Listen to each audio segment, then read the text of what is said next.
Oui, après la bière, bien sûr, on va parler de l'eau, il devait boire de l'eau. Donc les bouteilles de coca, elles ont quand même une spécialité, une spécificité de couleur, tu me disais. Oui.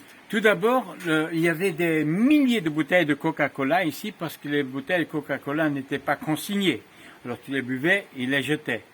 Alors Coca, ce qui est intéressant, tu as la bouteille blanche qui est de tous les temps, avant-guerre, pendant la guerre et après la guerre. Et la bouteille blanche, c'est la bouteille européenne. Donc ce sont des Français et des Anglais qui ont bu le Coca blanc. Tandis que les bouteilles vertes, ça c'est l'édition en guerre et seulement pendant la guerre, elles étaient vertes. Okay?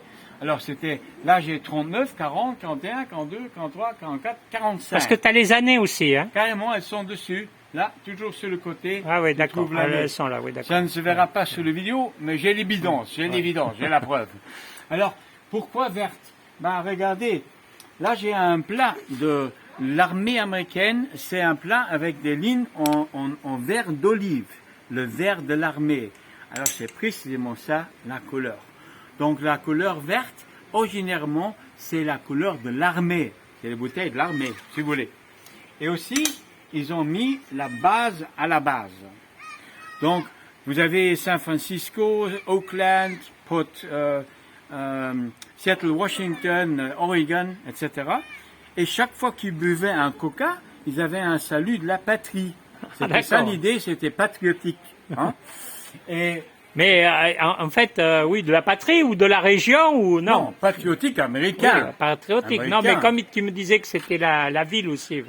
Oui, non, c'était la base. Donc, tu as les grandes bases. Par exemple, Oakland, c'est une des plus grandes bases navales et d'armée américaine en Californie. Donc, c'était les bases américaines qui étaient à la base ou au fond de la bouteille. Ah, d'accord, okay. Ok. C'est ça l'idée.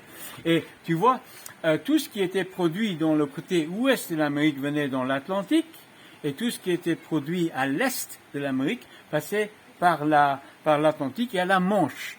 Donc c'est dans le musée de Le Havre que tu vas peut-être trouver des bouteilles de Coca-Cola de New York ou de Boston, Massachusetts, de North Carolina, etc.